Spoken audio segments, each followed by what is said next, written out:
మన ఆత్మ భయంతో, నిస్సహాయతతో, అనిశ్చయంతో మునిగిపోయినప్పుడు ఏ పూజలు ఫలించవు, ఏ మంత్రం పనిచేయదు, ఏ మందు కూడా పనిచేయదు.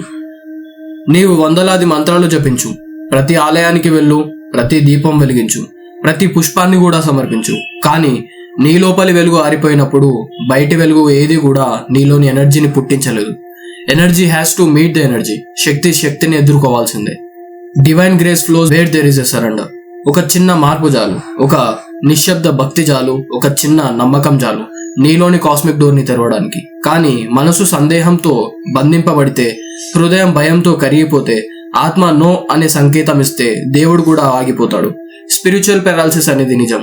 ఇది దయ్యాల గురించి కాదు, ఇది మనలోని డిస్కనెక్షన్ గురించి. ఈ విశ్వం నిన్ను శిక్షించడం లేదు, ఇది నీవు పంపిస్తున్న ఎనర్జీని ఒక మిర్రర్ లా రిటర్న్ నీకే ఇస్తుంది.